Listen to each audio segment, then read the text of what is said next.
Oubliez la tortilla classique à 3 ingrédients.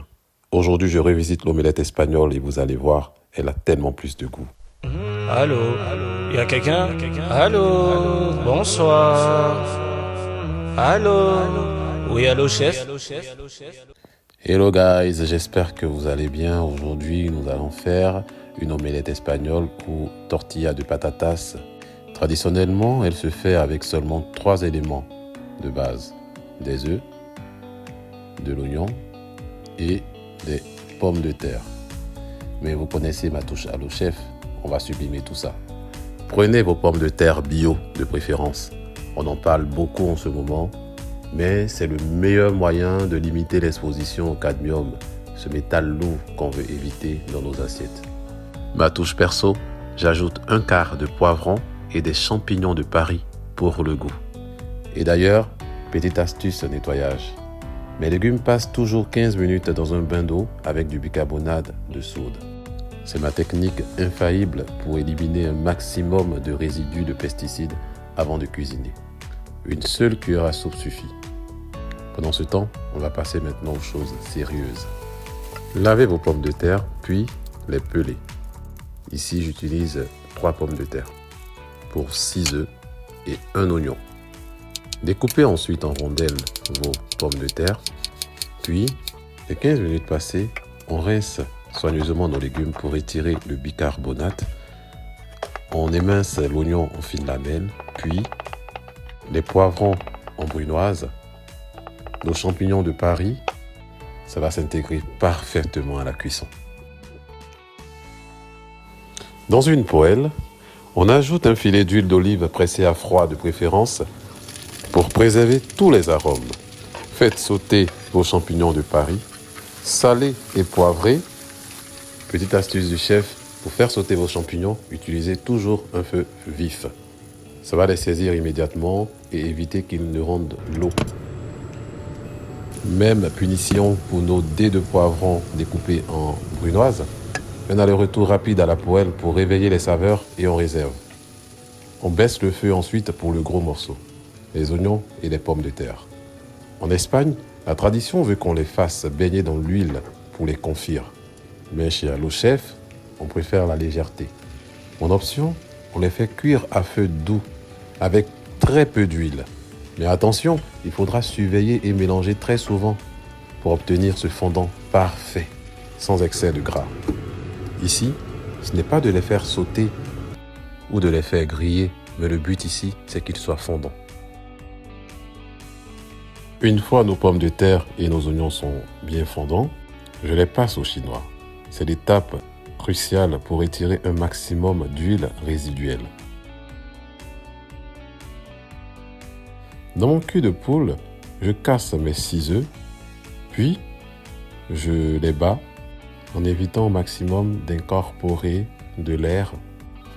Dans le bol de mes légumes, j'ajoute les pommes de terre et les oignons. Je mélange très bien car c'est à ce mélange que je vais ajouter mes œufs. Mais avant tout, il faudra assaisonner. Donc, utilisez du bon sel. Cela vous évitera d'utiliser ces bouillons cubes industriels remplis de glutamate de potassium qui fatiguent et détruisent nos reins à petit feu. On prend soin de sa santé chez Allo Chef. On mélange très bien le tout pour incorporer nos pommes de terre. C'est tellement bon déjà. Pour finir, j'ajoute mes œufs. Je rectifie l'assaisonnement avec du sel et du poivre et je passe cela dans une poêle bien chaude. On laisse cuire tranquillement à feu doux pendant environ 3 à 4 minutes. Surveillez les bords. Dès qu'ils commencent à se décoller tout seuls, c'est le moment de vérité.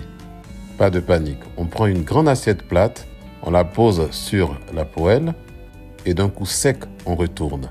Regardez-moi cette belle couleur dorée. On la fait glisser délicatement dans la poêle pour cuire l'autre face. Il ne vous restera qu'à la dresser. Moi, j'adore ajouter une touche de fraîcheur avec une belle roquette et quelques tomates cerises sur le dessus. Presque un chef-d'œuvre. N'est-elle pas belle? Vous pouvez la laisser baveuse à cœur ou bien cuite. Moi, aujourd'hui, j'ai envie de pousser un peu plus la cuisson. Regardez-moi cette merveille magnifiée avec un peu de roquette et de tomates cerises. C'est délicieux. Alors, team baveuse ou bien cuite? Dites-moi cela en commentaire. Eh, t'as oublié l'ingrédient le plus important de cette vidéo. N'oublie pas de mettre un pouce, de partager, d'activer la cloche de notification et de t'abonner à la chaîne si tu veux plus de vidéos comme celle-ci. Et n'oublie pas, le chef n'attend que ton appel.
Nicolas, avec Stéphanie